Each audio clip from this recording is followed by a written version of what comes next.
Hey everybody, it's Ian with Optimized Performance. Just want to go over a quick how-to video for changing out a brake switch on an Evo 10 and Ralliart.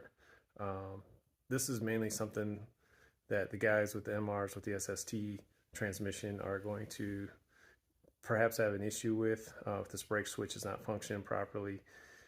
Your launch mode is not going to engage. The other thing that this will relate to is when your brake lights come on. So if you're having an issue with the brake lights not coming on when you press on the brake pedal, especially if you're just pressing on the pedal lightly, could be that this brake switch is either bad or it just needs to be adjusted.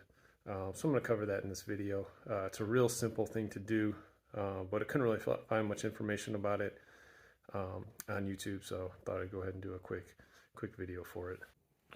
All right, so to remove the brake switch, first thing you got to do is get up underneath the dash and remove that panel that's underneath the dash. The brake switch is located at the top of the brake pedal. So I've already taken the panel out.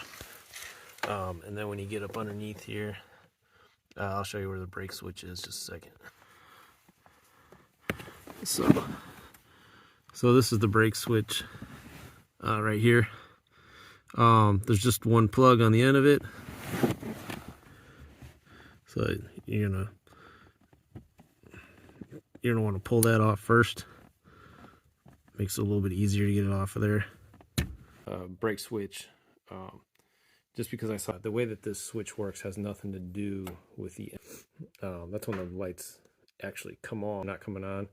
It could be these contacts have gotten dirty. You could try cleaning those up. Maybe faulty, but again, this is not a real expensive part. All right, I'm showing the brake switch reassemble. But if you want to disassemble this thing just to try to, so that's about it. Thanks for watching. Helpful videos here in the near future. You want to see me try to tackle